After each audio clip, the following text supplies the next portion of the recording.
Esta es la entrevista de Mancuso en RTBC. En sus primeras palabras mencionó que estaría dispuesto a colaborar con la paz de Colombia, tratando de desmontar el daño que ocasionó al país. En algún momento nosotros íbamos a atentar contra la vida del señor presidente y hoy vamos a reunirnos, a darnos la mano, a construir caminos de paz y reconciliación. Ese es un mensaje contundente para los actores del conflicto, que en mitad de las diferencias que puedan existir entre seres humanos, entre ideologías, siempre debemos respetar esas diferencias. Ahora prestemos atención a estas palabras, pues según Mancuso, parte de la culpa de que algunos grupos armados hayan resurgido después de la desmovilización se debe en parte a los incumplimientos por parte del expresidente Uribe. A ver, nosotros nos desmovilizamos en el 2004 y coloco el ejemplo propio porque creo que es el más diciente al respecto, porque producto de nuestra desmovilización surgen actores armados en el que hoy existen, por ejemplo, el ejército gaitanista de Colombia.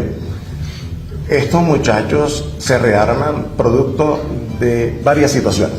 La primera, el incumplimiento de la palabra del Estado, del presidente de la República en representación del Estado colombiano. Hizo unos acuerdos con las autodefensas que no cumplió. Adicionalmente empieza, posterior a la desmovilización, el asesinato. ¿De qué presidente? En aquel momento era el presidente Uribe. Luego viene el asesinato de centenares y centenares de miembros de autodefensa desmovilizados. Al día de hoy van 5.000 miembros de autodefensa desmovilizados asesinados. Mancuso también habló sobre la estrategia que utiliza la seguridad democrática para promover sus políticas a través del miedo. La política de seguridad democrática siempre insistió en utilizar el miedo, la violencia, la guerra como una plataforma política de la seguridad democrática.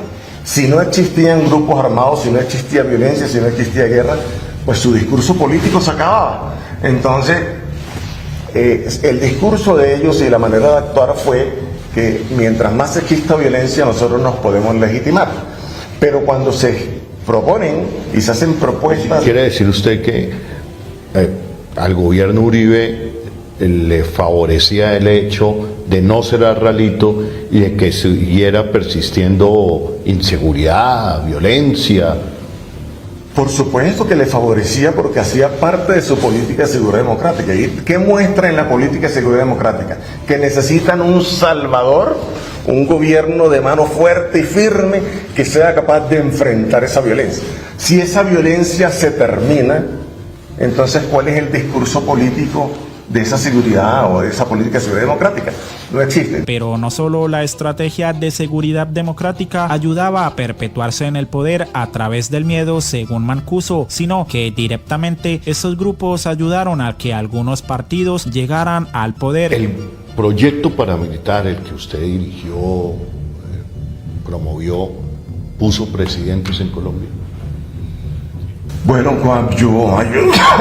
ayudó a la elección de presidente en Colombia, por supuesto que sí. Y si no le creen a Mancuso, entonces que sea la misma semana quien nos diga qué decía Abelardo de la Espriella. Mancuso dio una lucha que hemos debido dar todos los cordobeses. Sin seguridad no hay nada.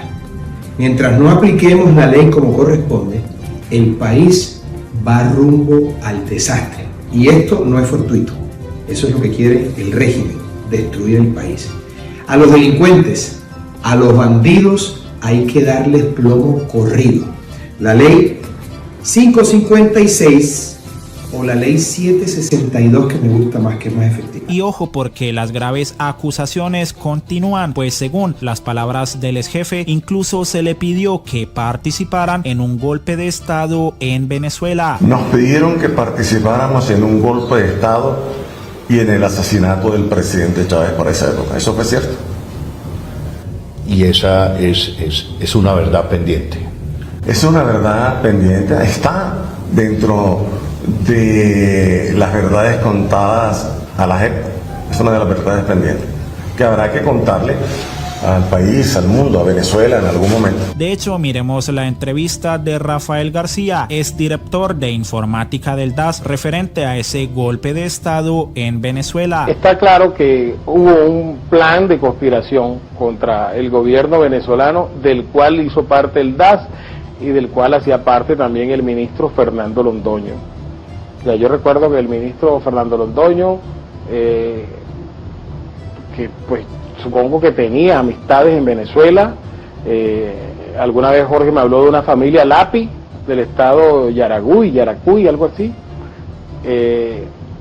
y un señor de apellido Marín, que creo que en aquel entonces vivía en Europa, pero que había sido un político tradicional aquí.